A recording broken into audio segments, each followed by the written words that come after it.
We are recording. Welcome. Happy Monday. This is the Mindful Macro Method talk where I'm going to try to bring some clarity onto a system that uh, can really work. It does really work. And I'd like to just, like I said, zoom out so that we understand when we do zoom in where we're at. So, there's a lot to kind of frame here, and I have my notes, so you'll just kind of see me looking down. Now, I've kind of created this method for the work that I do one on one. And I've kind of been letting some of you guys know that I've just created this new kind of 12-week system. And it's not that different than the one on one coaching I've done in the past, but I've just given it a bit more framework to take people from X to Z. You know what I mean? So a big part of that is nutrition. And I've done a lot of online courses, part of personal training. We learn about the macros. And so I've kind of taken it and added more of a mindful, intuitive approach because what we have known for so long is, we're not cookie cutters, and a lot of the studies are done on males and they don't apply because we have hormones and we just have different biology. So first thing I want to say that is if you were to come to me and you wanted a customized macro plan, it would be so different if your goals were weight loss. That would be like something you're trying to, go towards. Hormonal health. I have a couple clients that that's their issue. So we have to look at balancing macros for hormonal health. Gut health. Gut health is a tricky one because we have to make sure that we're, taking away the things that create an unhealthy gut environment. And sometimes a lot of protein isn't that great for your gut. It depends on what the gut issue is. But again, it's very specific. Muscle building. I'm kind of in between muscle building and then anti-inflammatory. So if you had an autoimmune disorder, lupus or RA or so many of those different autoimmune, your macro calculator would look different for you. For me right now, I'm still trying to keep my anti-inflammatory, but I'm also changing my macros a little bit to build more muscle. So I'm hoping to get stronger. I have the energy, I'm putting the work in, I'm trying to do the workouts. And then lastly, if someone came to me with a previous eating disorder, I wouldn't give them any macros because it is too much for, I think it's too much counting and too much obsessing if you already come from an eating disorder past. I would actually be trying to take away the numbers and take away all the systems and get them listening more into their body. So, that all being said, this talk today is specifically really for women who are 35 plus, who have been doing workouts, and they would like to see a little bit of weight loss and a little bit of muscle gain. So essentially, I think most of you, you're coming, you're doing the workouts. Now, how can we really support your macros to that? So that is where I'm talking about today. So if you feel like that doesn't apply to a certain area of you, it might not. But I'm trying to be, again, it's a specific calculator that you're kind of working with when you're dealing with macros. So that being said, that's the frame for this talk today. Now, what are your macros? This might be a review for some of you, but fats, protein, and carbs. Fats are your avocado, oils, some dairy, obviously like a heavy cream, butter, some of the cheeses, fish, some fish are quite fatty, meat, some meats are quite fatty, seeds, nuts, etc. So those are your fats. Your proteins are most of your meats. Some of them, again, can be a little bit on the fattier side, but they still include lots of protein. Fish, tofu, tempeh, and then you get into some more of the plant-based ones, which are like the nuts and some of the seeds, like hemp hearts have quite a decent amount. Beans, I already said beans, legumes, that kind of stuff. Even quinoa's not bad. I wouldn't consider quinoa a protein. I would consider a carb. And your carbs are your grains, your sweets, anything that's sugary, your fruits, and your starchy vegetables. So potatoes, squashes, yams. And I really don't ever see too many women overdoing it on this starchy carbs. Like I don't think that that's something we eat. I don't really count them that much. I mean, I do if I'm looking at my exact meal and I'm like, okay, yes. So, but it's more of the grains and the baked goods that are the ones that, when we start getting into our macros, we really want to notice where we're getting our carbs from. If you're only, if you're trying to get a certain amount, you want them coming from really good sources, usually complex sources, as untreated or as unchanged, like oats, you want like the large flake oats, quick or fine, but steel cut or better. Same with rice, brown rice is better than brown rice pasta. We all make our modifications, but you're really trying to stick to the most whole food source that you can, because that makes you feel the best. And it's just a really clean energy source. So one of the reasons that this works is because you can actually get yourself in a bit of a calorie deficit and not feel hungry and not have cravings. Because when we start to learn how to balance these three macronutrients, your body is properly supported. When you eat too much carbs, you have too much insulin, which can create a cortisol effect, which can mess with your progesterone and estrogen, right? When you don't eat enough fat, that's a huge one. We know that back from the 80s and 90s. Women's hormones go, so, and protein, if we don't eat enough protein, we don't have enough fullness, and same with fiber, but that's a different subject for a different day. But protein satiates us, and it is a building block for our muscles and our cells so much. Okay. So when we start to learn how to balance these and look at them within a day, and I'm going to teach you a very simple method on how to do that, you can actually start. The really only way to lose weight is to go into a calorie deficit. I don't know. It's really just the most simple way. Sure, you could try going keto. Sure, you could try this and that. You could try all the fad diets, but really a whole food, mostly healthy, allow some treats once in a while, macro balanced diet will leave you feeling so energized. So you have the energy to keep going with that style of eating. You will just start to feel so good that it'll become a more intuitive thing for you. And you can start to maybe chip away 100 calories here and there. I mean, I'm not talking about going crazy low, but start to take it where you are now and minus 100, 150. It's usually 10 to 20%. Once you get in that calorie deficit, that's when you lose weight because you're in a calorie deficit, but you won't feel like it because you're so properly balanced. If all you were to eat all day carbs, but then you don't quite eat enough calories, you're going to be hangry.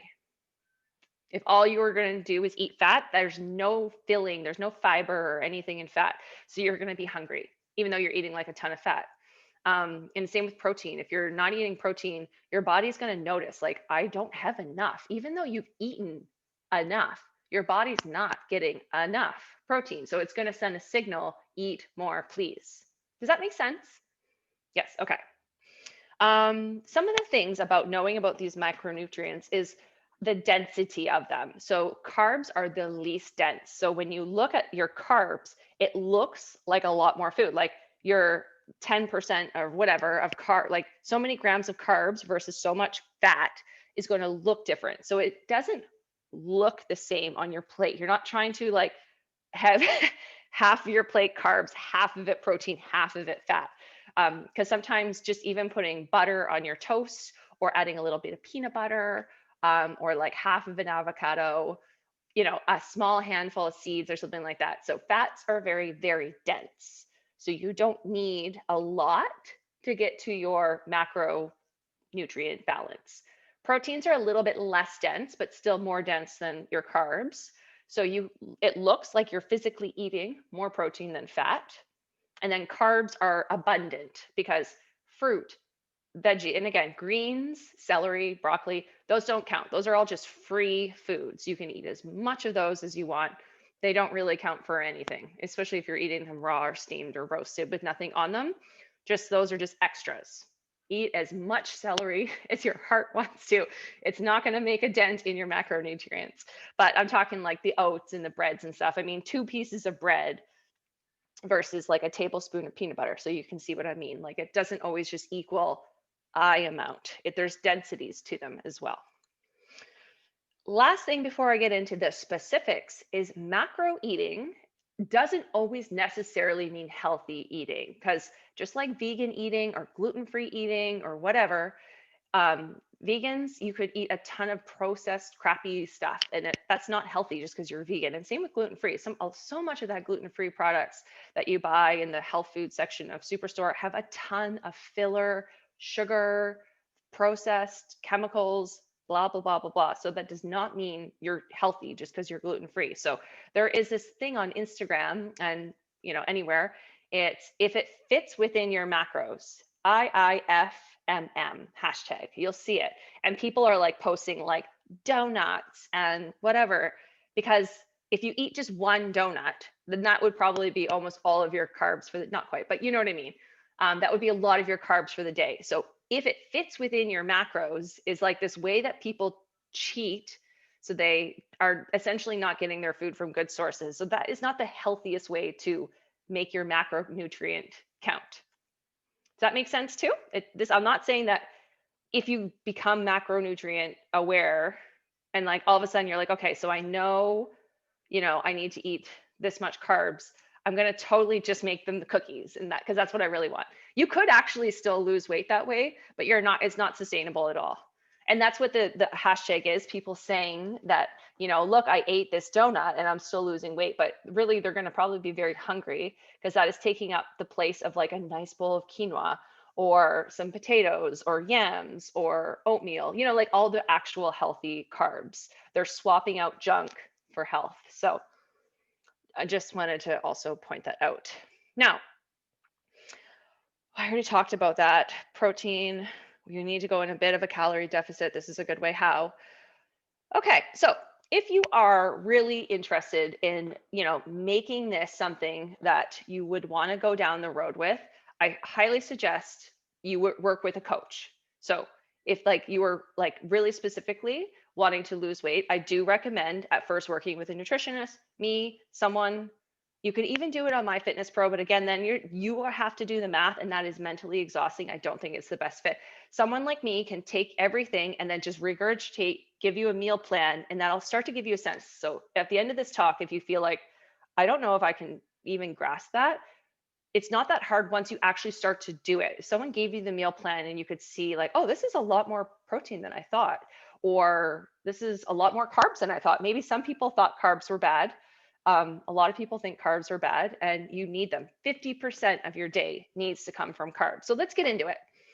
50% of your day for this is, again, if you're looking to lose a little bit weight, maybe show off some of the muscles you're gaining, and still build muscle. So like the tonality of the shape of your body, your bum, your shoulders, your thighs, like you're not trying to whittle down, you're trying to add shape in the right places. It's 50% carbs, 25% protein, 25% fat. That is where we start in the personal training, like nutrition world. That's where we start most people who are looking to lose weight.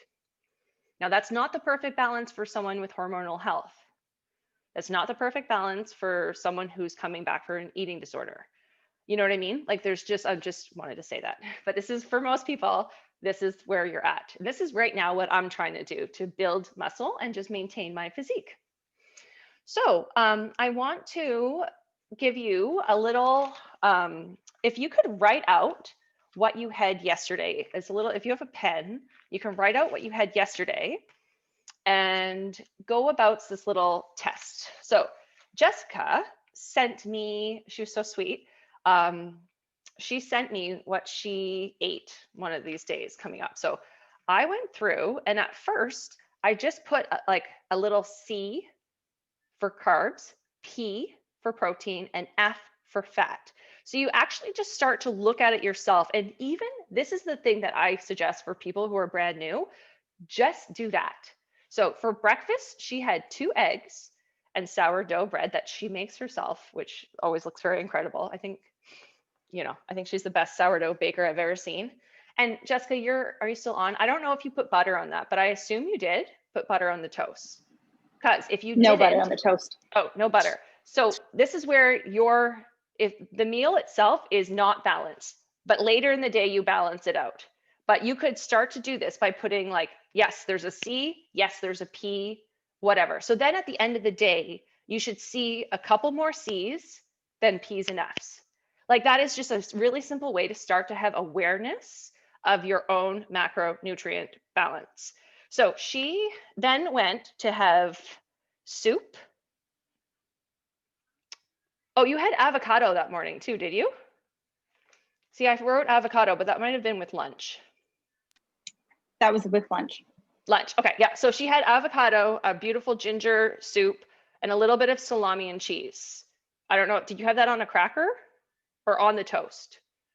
It's hard. On the toast. On the toast, okay. So that meal itself, very well balanced because she's having her fat, which she had lots of protein in the morning. The 2 eggs, that's good. She had her carbs. This meal here is a little bit less carby, the soup. Well, she's having another piece of toast. Oh, you had 1 in the morning and 1 at lunch. That's what it was. That's what it was. So 2 all day. So anyways, the cheese, fine. That's fat, a little bit of protein. Some of the cheese can be kind of a double. Salami, again, pretty high protein. I looked it up. It's actually 15 grams. Most meat is like really quite high protein. And I know that's hard if you are more vegan or vegetarian, because then you have to watch if you're getting your sources from beans and rice and quinoa, you have to be watching that you're not going way over on your carbs. That means if you are vegetarian and vegan, you have to eat way more of those kind of filler, not filler, but like broccoli and stuff, because you have to be careful that you're not just putting all of your calories as like a heavy carb. Remember, broccoli, cauliflower, zucchini, celery, carrots, greens, onions, all that stuff is like 0. So you have to eat a ton of that to be able to eat that much, rice and beans and stuff if you are vegan or vegetarian. Just so you know, it's a lot easier to hit your macros if you eat meat. Okay, so then she had an apple and cashews for snack.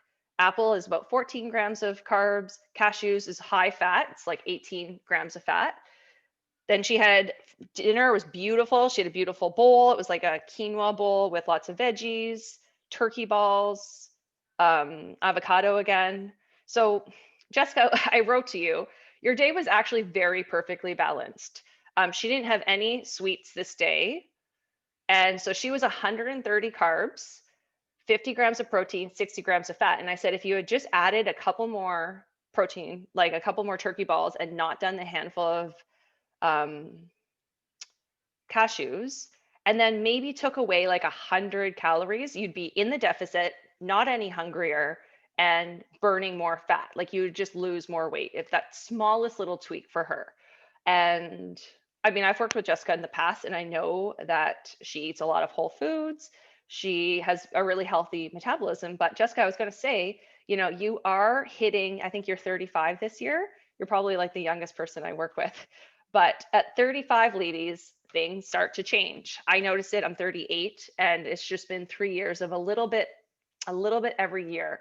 And once you hit past 43, 42 for some women, 45 for every woman, you just eat a little bit less. You just have the calorie, so Jessica should be eating around 15 to 17,000 calories a day. And she was bang on. I think this was like 1650 or 17 or something like that. Which means she's not going to gain weight. Like this is going to be super maintenance mode. She's going to have awesome energy and everything. So the smallest tweaks to her meal, so small. But if anyone else has any questions about I'm going to go over great breakfast, lunch, and dinner ideas, but does that starting to make sense if you just look at your meal? Like I just literally, you could just do like a whole bunch of C's and P's. I went in and figured out the exact because I wanted to see exactly where she was at. But yeah, like all of her carbs are coming from, she's got lots of veggies. She had an apple. One thing, Jessica, is I would have maybe liked to see, you didn't show any berries or antioxidant foods within the 2 days that you sent me. Frozen berries, I just think that they're a great source of antioxidants. I know it's kind of not the season, and in the summer you do eat more seasonally and fresh fruit. So it's just a little bit of tweaking feedback that I'll give you. Yeah, but the rest of it's all, she makes her own turkey balls, she makes her own breads. So does anyone have any questions for me before I go on to great examples of very well balanced meals? Hi, Rebecca. Hi, Rachel. Hi, my question was, I was talking to you about how dairy is really makes my acne bad. So Yes. when I'm trying to get the fats in, I'm really Yes. trying to be dairy free. Like, what would you suggest? Like how can I balance that? You know, not cutting, because a lot of your Okay. fats come from dairy, right? Yeah. Yeah. Right. Great question, Rachel. Now, can I just ask you a follow-up question before I give Yeah. you advice? Do you have any gut health issues? Yes, I do. I've seen a naturopath and I have gut health issues. And I also find when my gut's unhealthy, my anxiety's bad. But yes, I do. My Okay. naturopath always focuses on my gut health. Okay. That's good to know. Yeah. Okay. Okay. So here's my advice for the no dairy. For you, I would suggest seeds first Right. because usually for most people, I would say, oh, coconut oil, like cooking that Yeah. or add a little bit to your coffee. It doesn't take a lot to get to our fats. If you have an avocado, a handful of seeds, because or like tahini, there's lots of stuff that has fat in it. But if you have gut health issues, Just mute him one yeah, second. yeah, yeah. Sorry. It's okay. If you have gut health issues, you don't want to be going too crazy on saturated fats because saturated fats can help feed the bad guys, just like kind of sugar. Saturated fats aren't bad necessarily for us, but if you have specific gut health issues and you know that, which you do, I wouldn't recommend a ton of coconut or fatty meats. So I have to go to more plant-based fats, not coconut. So more seeds, flax, chia, nuts even. You could have more almond butter. I don't get to say that to more people, but if you're taking away dairy, you need to add in a little bit of fat to feed your brain. Um, what else for healthy fats? Honestly, those are the How three about things. chickpeas? What do you feel about chickpeas? Are they fattening? I'm always confused with this. No, they're No. not fattening. Okay. Chickpeas are awesome because they're really high in fiber, which gives you that it fe- it makes you feel full for a long time. The thing about chickpeas is again they're high carb, so if you're having them, which is fine, we just learned that there's no good or bad, but oftentimes chickpeas come with like a meal that you're also having rice or like naan bread or something, and then you're going too carb heavy. But like hummus is like a perfect snack because it has a little bit of protein, it has a little bit of fat from the olive oil and tahini, and it has good fiber in it. So it's a healthy carb. So something like hummus is a great thing to have for everybody. And it's really balanced because, like I said, it's not just chickpeas in your hummus. If people think it's like a low cal, it's not like it's high cal, but it has fat, it has olive oil and tahini in it, which are healthy fats. Be careful that you don't buy, the hummus with canola oil, but especially if you're making it yourself, you're adding lemon, garlic. Chickpeas are not fattening. It's really easy to get a lot of carbs from them. So if you're eating a cup of them, then that's a decent amount. That's like 50 grams of carbs right there. So if you're trying to hit 150 during a day, you also had a bowl of oatmeal, you wanted to have a muffin, you also had a piece of toast, now you're at your limit. That's all you can eat for your carbs, right? Doesn't mean you can't still eat all day. You can eat way more veggies, you can eat way more protein, but if you're going to eat a whole cup of chickpeas, it's a high amount of your carb intake. So that's all maybe where you might have got that perception. But chickpeas are great because they make you feel really full because they are very high fiber. So when you eat chickpeas, even sometimes a lot of women get a little bit of that distension and like a little bit of bloating. It's because there's so much fiber in them. So if your body's not used to that much fiber, it can be a little bit disruptive. I hope that answered your question. I would for sure for you flax because it's really good for skin. Flaxseed is like omega, which is like glowing skin. And then feel free to buy a really nice nut butter. And you can still have coconut. I'm not saying don't have coconut. I'm just saying don't look to it to be your extra fat. There's also tons of dairy-free yogurts that are really good that aren't coconut. There's tons of them coming out now that are like oat and stuff like that that add a little bit of fat into them that are good too. Okay, any other questions from people before I go into like good examples of balanced meal ideas? And Jessica, I hope that you feel good about what I shared about you. If you had any questions, you could always let me know too. Okay, breakfast ideas that are already getting you started with a balanced, balanced day. You could have, this is a fancier one, but like if you make a ton of batched quinoa, you could do like a quinoa bowl with like avocado and egg and make it kind of like a Mexican bowl with like fresh tomatoes. And you could actually whip it up pretty quick. Just fry the eggs, warm up the quinoa, chop the avocado, chop the tomato, put it all in one bowl. If you're doing dairy, add a little bit of cheese. Yum, that sounds so good. Um, homemade granola, because store-bought stuff, which I still have, like I'm not saying that I don't, it was on sale and it's not as good as mine, but listen to this ingredients. Whole, like whole grain rolled oats, sugar cane juice, bleh, sunflower oil, bleh, yogurt chunks. It's not even, yogurt chunks are made from palm oil, rice starch, all these other stuff, natural strawberry flavor. Who knows what that is? But like sunflower oil and cane sugar are the two second ingredients, not what I mean when I say granola. This is like when I grab a handful of this, it's like a treat.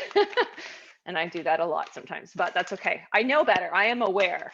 But if you make your own granola, you add tons of nuts and seeds, and then it's that with a little bit of coconut yogurt or almond yogurt or dairy yogurt. Greek yogurt has a ton of protein for those of you guys who do dairy, with berries. And then I talk about this all the time, super oats. So oats with chia, flax, hemp.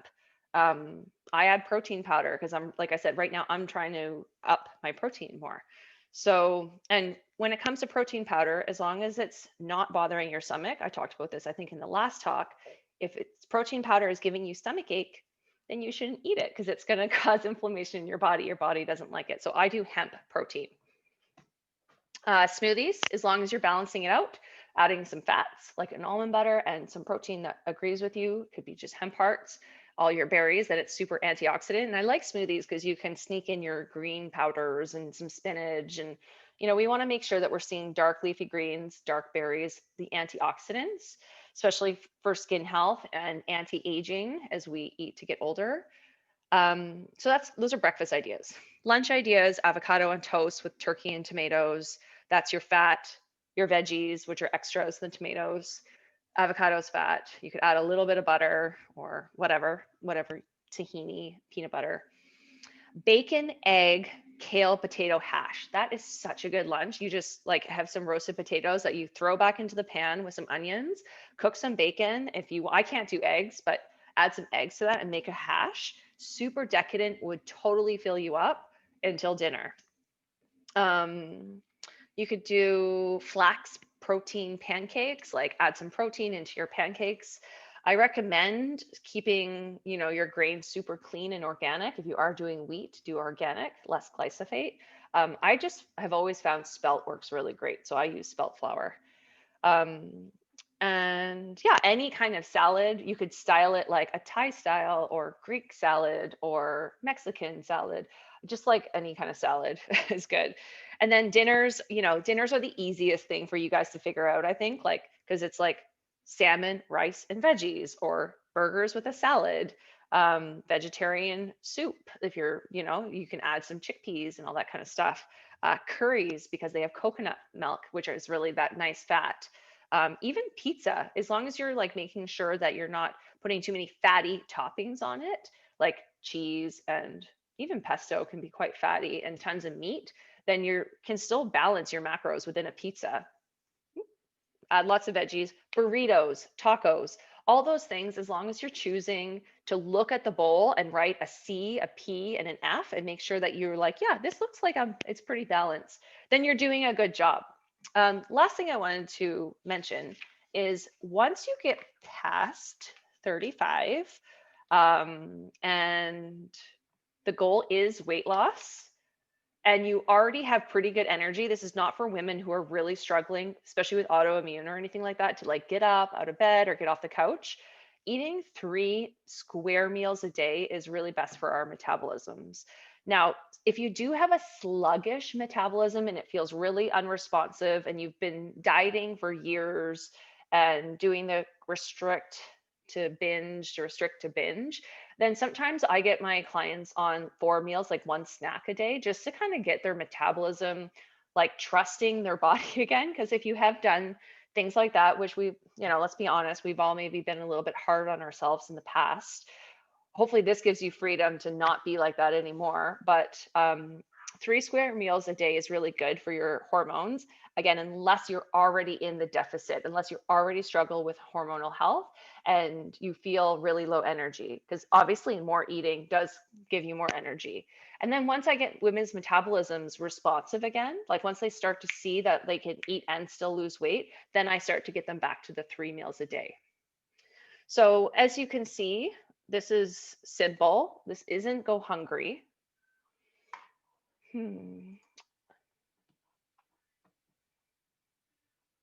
No, that's fine. I mean, for a banana, I would maybe just do half the banana. Bananas are great because they have tons of minerals. She was just asking about smoothies. And especially, it doesn't matter. It's not too much fruit sugar. Don't worry about that. But carb-wise, it just depends if you are going to look at the rest of your day and balance it out.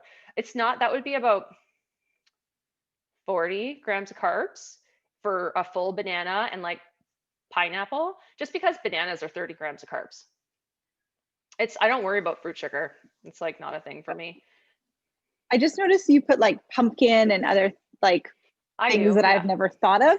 And I didn't know if that was like you were putting it in because it was less sugar and it added like just a little bit more bulk or what, or if you just love pumpkin, which you obviously do, but. I do. Yeah. Pumpkin is also really good for women who are dealing, like right now, coming back from COVID, my periods have gone a little bit off. They're kind of short and they're really often. So I'm dealing with a little bit, not enough estrogen.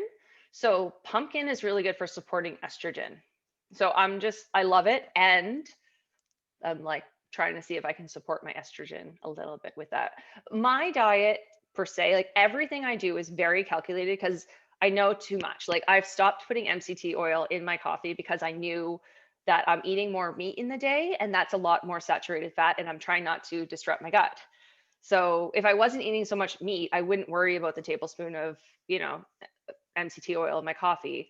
But again, now I eat red meat now, and which is fine, but it has more saturated fat. And I just want to be careful that I'm like trying to, tip the balance. So that's fine, Jessica. I wouldn't give you, as long as you're adding the spinach, it's fine. Chia, hemp, perfect. And I wouldn't worry about it. Don't worry about it. Any other questions on like, I'm doing this, what do you think? Or anything you want to share on the matter if you have, tried anything like that.